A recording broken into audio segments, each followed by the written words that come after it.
Hey guys, and welcome back to Joko Yo, the podcast. Hopefully you've been listening to it, but it's the podcast that deals with things related to Johnston County, North Carolina, and, well, North Carolina as a whole, and possibly the South, possibly the world. You know, we're talking about stuff that, even though it may be specific to here, it also could be something that you are dealing with yourself, and sort of checking out trends. And kid you not, we're going to bounce right into it. If you like numbers, if you're one of those math people, then this one might just be up your alley. If you're one of those demography people, you like to study population, might be right up your alley. It's a really cool study in sociology. I don't know if the data has actually all been collected together or not the way I'm going to do it, but I've done lots of research and I've done lots of math, and I don't like doing math, but I've done it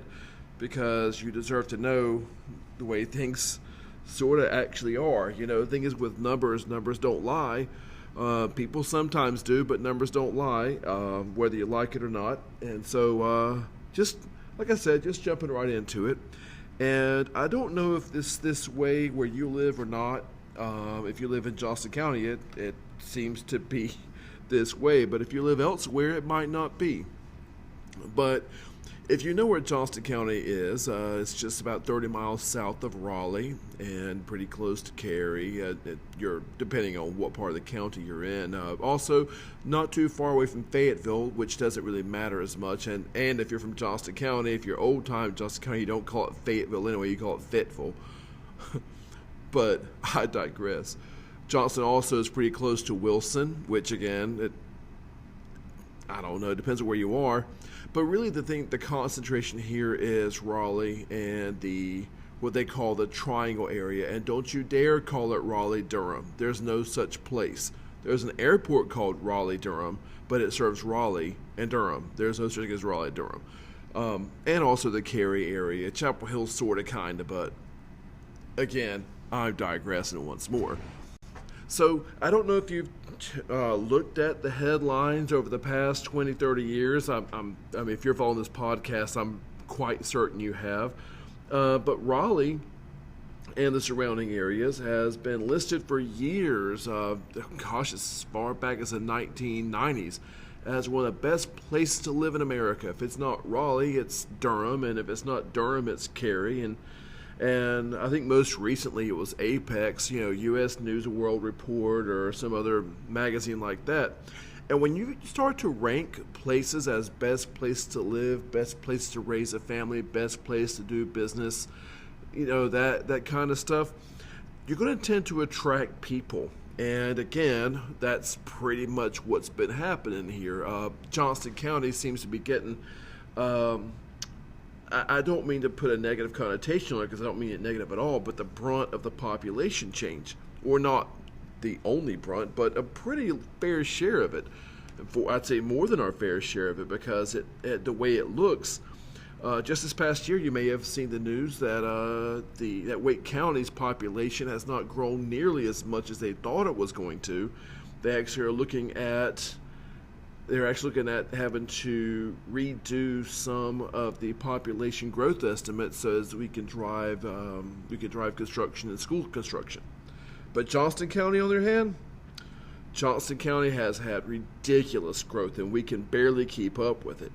The way you keep up with population growth is by budgeting and also by taxes. Taxes, usually the taxes that we're looking at here that try to keep up with population growth, is through house taxes or home taxes or land taxes. And depending on who you talk to, Johnston does a good job with that, and some other people you talk to, Johnston does a terrible job with that. But that's basically what you get when you get government. You'll have some that praise and some that hate, and that's just what that is. But Johnston's had ridiculous amount of growth, and This is sort of what we're looking at, and they're going into a couple of different ways and seeing why that is. We know that Johnston's growing because of the spillover from Wake, people getting jobs in Wake and wanting to live in Raleigh because of proximity to Wake and Raleigh and the Research Triangle Park and whatnot. But But what I've heard people say for years is that Wake's tax rate is so much higher than Johnston, which is why they want to live here. I've also heard the reasons that the real neighborhood feel is in Johnston, but not so much in Wake. Again, depending on where you go and who you talk to. But the fact that Johnston County is growing ridiculously, it doesn't come as a surprise. In my area of Johnston County, I know it's an exaggeration. I know it's not true, but it certainly feels like I see 3 or 4 new subdivisions every single week. They're popping up everywhere. And of course, infrastructure's got to keep up with it, and schools have got to keep up with it. But we're having people move in like crazy. I saw something like that happen also in the 1990s for much the same reason. Well, I'm going to jump back, get some historical perspective on this, and I'm going to jump all the way back to 1940. There's a reason why I picked 1940 to start our journey in this, to do a comparison of population growth in Johnston now. I mean, I've heard people say that Johnston is not the same place that it used to be, and it's changing, and we've had more people come to Johnston now than we've ever had. It's not this, and on and on. Again, how Johnston County is growing so much, it's not even the same place. And maybe. But I went up to 1940, and according to the United States Census in 1940, there's some neat stuff that you can get out of that stuff. For example, in Johnston County, in 1940, population census records showed that 31% of Johnston County residents had electricity, had electric lights in their houses. 31% in 1940. 1940, again, do some basic math, and you're talking really just one person's lifetime of like 80 years.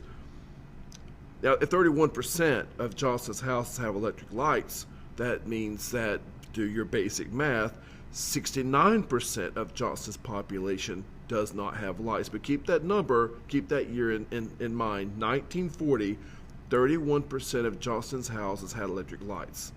Now, that may not seem crazy. I mean, Johnston's a rural county. It makes perfect sense. Hey, take these. Also in 1940, 16.5% of Johnston County's residents had running water, like city water or county water. 16.5% had running water. More people had electric lights in their house in 1940, just before World War II, than has, almost double, than has running water in the house. Okay, no big deal. You go out to the well, get your water. Okay, fine. That would mean that 84% roughly has no running water in the house. Okay, but you got electric lights. Okay, but I get this one. In 1940, again, just 80 years ago, one person's lifetime, in Johnston County, 11.5% of the population had, and which would say internet? Nah.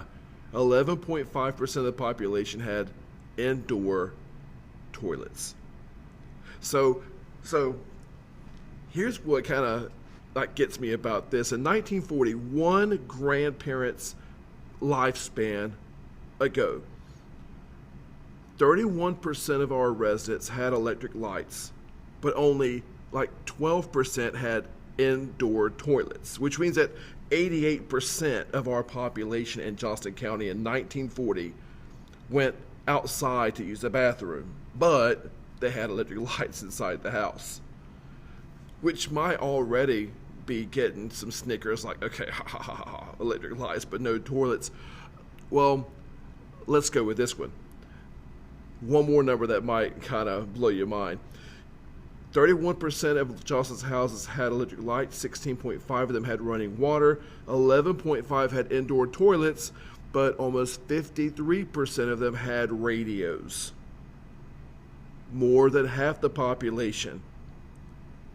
11.5% had indoor toilets, but 53% had radios. That's more than half, because, priorities. Now, again, 1940 was almost 80 years ago, like one person's lifetime. This could easily have been your parents or your grandparents. Now, before this data makes you think that people in 1940 had lost their Johnston County minds and their priorities were crazy skewed because, radios, think about how many times, and I thought about this myself, and I laughed a little bit, but think about how many times that you have waited on a needed trip to the bathroom when you're watching your favorite show and you were in the middle of a plot twist, or you're watching one of the very few times that NC State actually beats Carolina in basketball.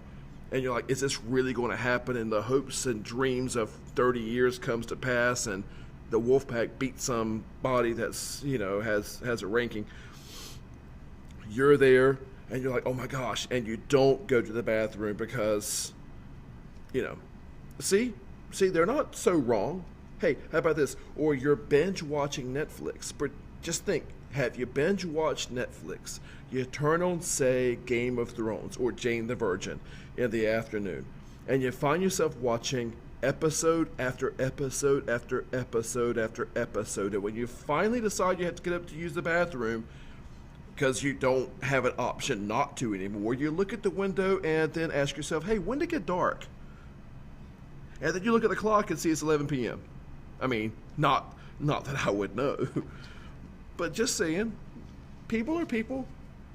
Now, on the other hand, I will say this. On the other hand, in 1940, living in the towns in Johnston did come with benefits. See, when I gave those numbers, that's for Johnston County.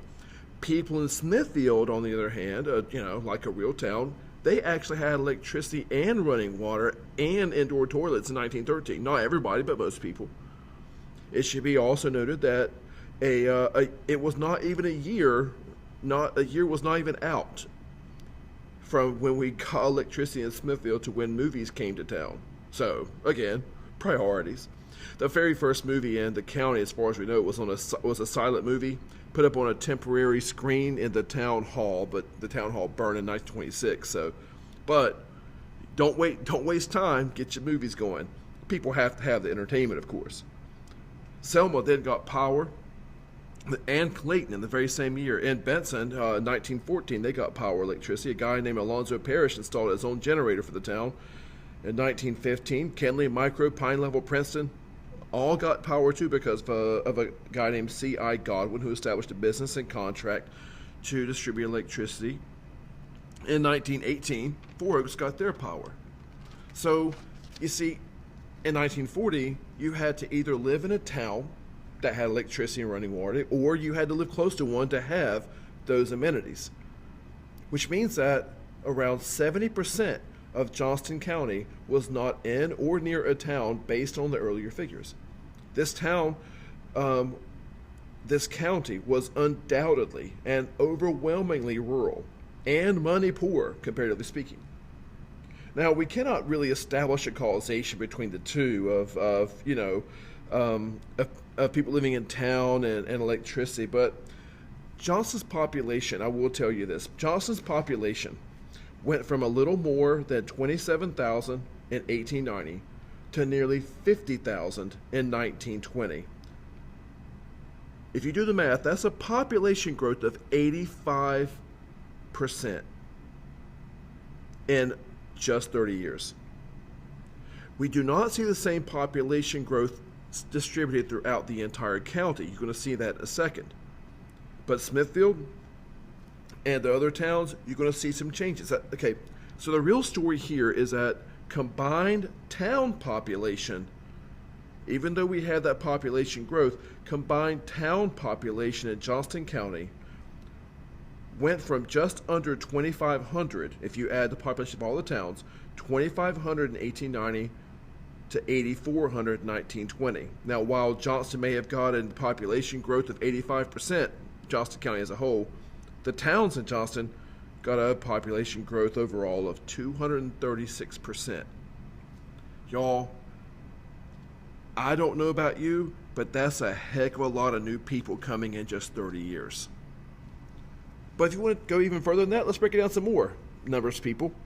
Smithfield, the town with the first lights, in 1890, the population was a paltry 550. In 1920, you have 1,895, which is a 245% population increase. In Selma, in 1890, the population was 527. In 1920, it was 1,601.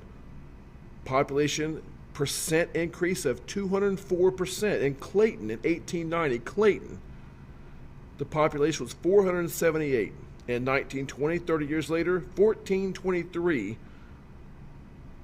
which was a 198% increase. In Benson, this is going to be some kickers here. In Benson, in 1890, now granted Benson was only like 4 years old, but in Benson the population in 1890 was 191 people. In 1920, it was 1,123. That is a 488% increase in 30 years. In Kenly, in 1890, again, just 4 years old, that's fine, 157 people lived there in 1890 in Kenly. In 1920, 827%, or 827 people, a population increase of 427%. Hey, get this, in Four Oaks.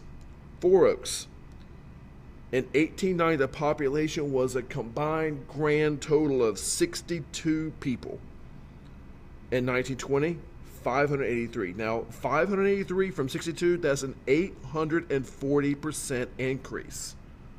Now, granted, you're coming from 62 people, but still, you're talking population change. That's a doggone population change when your population changes 840%. Now, in that period, 1890 to 1920, Johnston's towns got those amenities. The rural areas did not. Now, it could be that the amenities, like running water, electricity, was because of the railroads. Because the railroads had connected all these towns by that point with the rest of the world, and the business came with them. The two main railroad lines to Johnston County were the East-West North Carolina Railroad, which now connected in 1920. It connected Johnston County to Washington, D.C., Atlanta, and New Orleans. And you also had the Wilmington-Weldon line that connected us with Boston, New York City, Philadelphia, Florida, along the East Coast. Now, both of those major rail lines connected in Selma, making Johnston a transportation hub, much like the connection of I-40 and I-95 just outside of Benson today. The difference is that to switch from east-west to north-south, if you took the train from New Orleans and wanted to go to D.C., for example, you had to get off of one train at the Union Station in Selma, wait for the other train, which, by the way, the Union Station opened in 1924, wait for the other train to come. That could be a few minutes to a few hours, perhaps a day or so, to board the other one, which further means that usually people had time to kill when they're trying to go from east, west, to north, south. Many times they shopped or maybe even sold some stuff in Selma for money to spend when they reached their final destination. Some traveling salesmen actually made Selma their destination, knowing this fact and trying to capitalize on people's free time and layovers. And hotels accommodated the overnighters. You had some of the best hotels, well, not say on the East Coast, but at least in the southeastern region, not counting Atlanta and the big cities. But you had some pretty nice hotels in Selma, and they were not for people that live in Selma. They're for the travelers. And it won't be until like 1935 that we began to really get electricity in the rural areas, which bring those artificial trees, as one Pine Level resident observed in 35.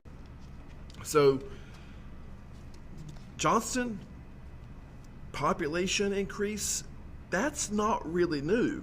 I mean, it took a while for Johnston's population to get big, and for the people in the county, in the rural areas, to get electricity, but some places in Johnston still don't have the juice. It really seems to depend on the population. Where the people are, that's where the stuff goes. Railroads tend to bring the people. I-40 and I-5 bring the people, but the difference is now is that you don't actually have to get off and wait. You can just take that clover leaf and just take off down the road. You don't have to stop at Benson unless you just want to. There's no changeover. So to all my friends that talk about that see, just like I do, that see the population changing and increasing and increasing and increasing like in ridiculous amounts, and the subdivisions are just popping up like flowers every day, dandelions in particular. Those that say that Johnston's never seen this kind of growth, that Johnston's never seen changes like this, that so many people are coming and we don't even know Johnston anymore.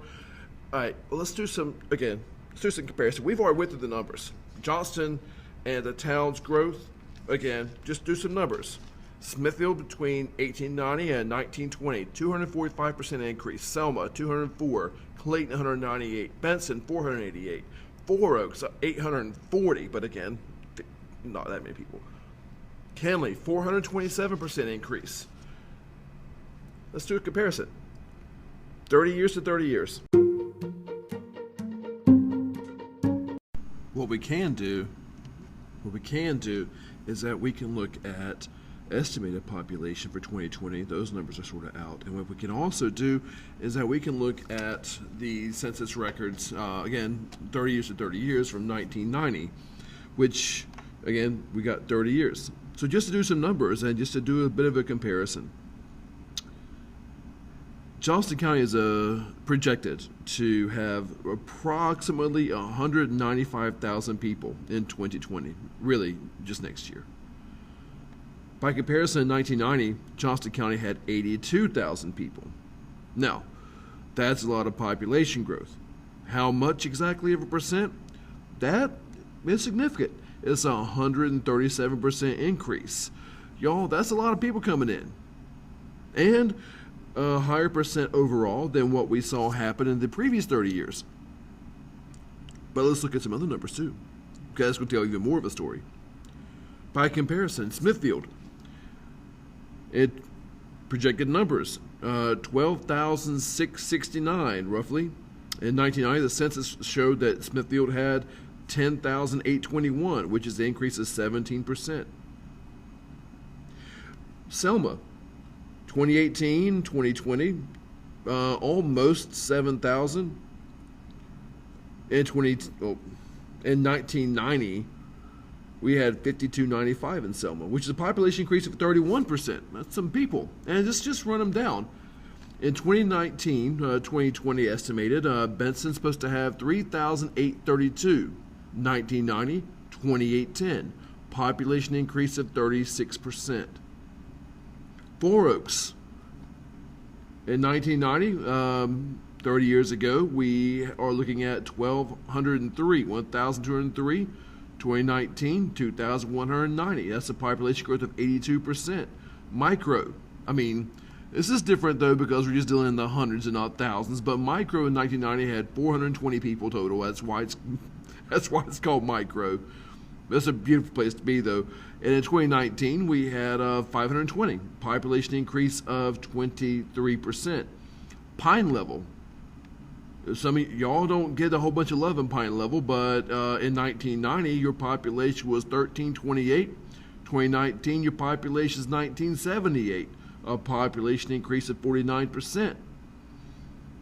Princeton, your population in 1990 was 1,140. In 2019, your population is 1,377 projected, which, by the way, is a 21% increase. And so far, y'all, it looks like we had some pretty big growth in the previous 30-year window. Just by comparison, we were looking at these numbers. Look at these numbers. And you're seeing Benson having a 488% increase in the previous 30 years, 1890, 1920. Clayton have 198%, Selma 204, Smithfield 245% increase, Kenly 427% increase. Y'all, that's a doggone bunch of percent increase. And those numbers are bigger. 1, 2, 3, 4, 5 different towns have population increases way larger than anything I've said so far. Yeah, we've seen this population growth. And the population growth that we had before in those previous 30 years at 1890 to 1920, the population growth was ridiculously higher than what we see now. So, no, we don't have more growth now than what we had then. We have significantly less. The only towns in Johnston County that we see having population growth that is coming close to the numbers we see in most of Johnston County's towns in the period 1890 to 1920, it's going to be Clayton. Now, Clayton, okay, yeah, y'all people, you got people coming your way. In 1990, your population was 4,740. In 2019, you're looking at a population of 23,000. Okay, so that's growth. 382%, yeah, y'all are growing. You're growing at a rate that is still less than the population increase that we had in Clayton, or that we had in other towns in Johnston County. You're having the most growth you've ever had. But compared to Benson's growth, yeah, you're not there. 1890, 1920. But again, lots of people. I know it's not just apples to apples, percent to percent. I know that we're looking at also the numbers of people, not just percent increase. So yeah, you're seeing some growth that you've never seen before, but you're right in the same ballpark as what we've seen in other towns in Johnston in that 1890, 1920 window. Another township or another town that we're seeing have the population increase, Wilson's Mills. In 1990, you have 512 people. In fact, we had a window in the early 2000s where Wilson's Mills didn't even exist. There weren't enough people.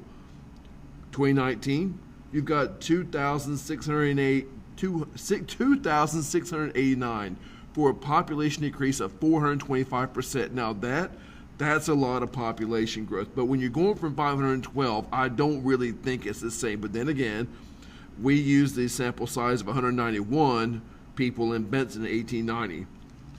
So you're edging the same kind of territory, Wilson's Mills. You're having the population growth of Wilson's Mills right now that Benson had 100 years ago. How about Archer's Lodge? Y'all, it's not really the same. I want to tell you the numbers first. But in 2019, Archer's Lodge has a population of 5,014, making it having more people than every town with the exception of Smithfield, Clayton, and Selma. It's a lot of people in 2019, 5,014. But y'all, in 1990, you didn't even exist. You weren't a town. But the area of population around the area was 795. So that's how I came up with a population growth of 530%. But that's tricky because you didn't exist. But still, that's massive population numbers moving in, whether you have a town or not. So, look, sum it all up. Y'all, we have seen population growth like this before, and for the same reason of transportation and amenities. We've had it before. In fact, 100 years ago, we had it before.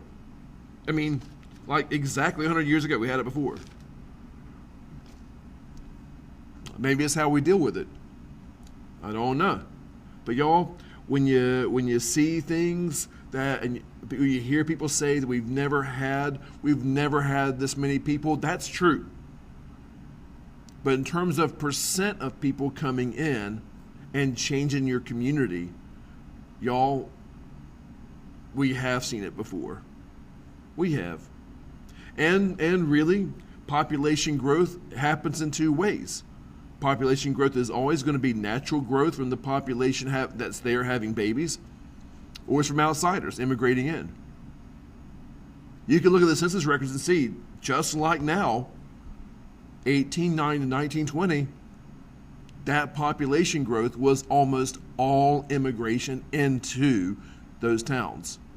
So yeah, not only have we seen the population growth before, but we've also seen it coming from outside, just like we saw it then. So y'all, we're going to be fine. We're going to be fine. Armageddon is not happening for Johnston County. It is not changing to the degree we've not seen it before. Outsiders always change a place they come to. Always do. But again, we've seen it before. So,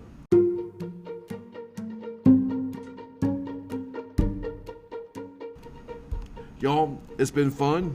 This will most likely be my last math one for a long time because I'm terrible at math, and that's why I love calculators whenever I have to have them. I do have another episode coming out in the next couple of days. It is going back again to looking at one of our illustrious citizens and things that you never expected to come out of Johnston County. It's going to come out of Johnston County. Been great. Hope you enjoyed it. And as always, make sure if you got something to say, if you got a comment, you want to correct my math, please do, because I know it's horrible. If you want to correct my pronunciation of something. Kind of hard to mispronounce Benson or Princeton, but have at it. If you want to contribute to the podcast, again, go for it. I love having company. So until next time, y'all, I have had a blast and hope to see you later on. Bye.